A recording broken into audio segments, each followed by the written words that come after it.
Il est très pénible d'entendre toujours dans les grands discours spirituels, il faut être toujours positif pour attirer à soi ce qu'on veut, toujours positif, surtout pas être négatif, jamais, jamais, jamais. Donc, ce genre de discours viennent culpabiliser celui qui va ressentir des émotions dites négatives comme la colère, la haine, la culpabilité, le ressentiment et d'autres émotions encore. Bienvenue à tous, je suis Claire Sophie, fondatrice d'Osana et du rituel offert.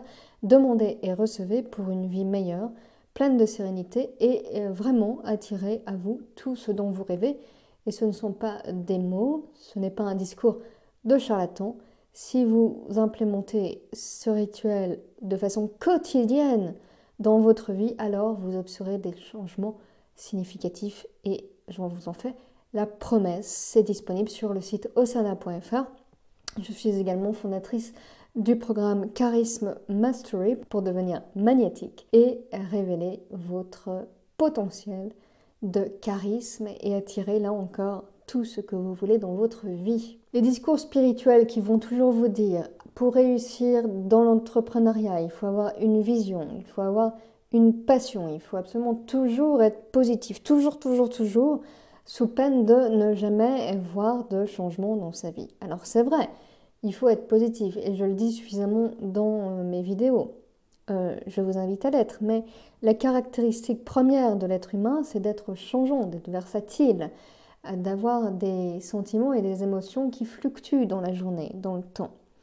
Nous sommes des êtres imparfaits par essence, des êtres faillibles, donc forcément, on ne peut pas, il n'est pas dans notre essence que d'être toujours porté sur des choses positives. Nous avons parfois des pensées négatives qui s'imposent à nous, même si on a la capacité de modeler ces pensées et de les contrôler. Oui, et on en parlera de façon plus approfondie dans une vidéo dédiée. Non, ce qu'il faut d'abord pour réussir une entreprise, quelle qu'elle soit, c'est une décision radicale de changement. Quelle est d'ailleurs l'étymologie de décider? Décider, ça vient d'inciser. Inciser avec le passé. Donc vraiment se porter vers l'avenir, vers la progression, vers le futur, vers quelque chose de nouveau et rompre avec le passé qui nous enchaîne à des schémas que nous ne voulons plus, qui ne nous correspondent plus, qui ne sont plus en adéquation avec notre évolution, avec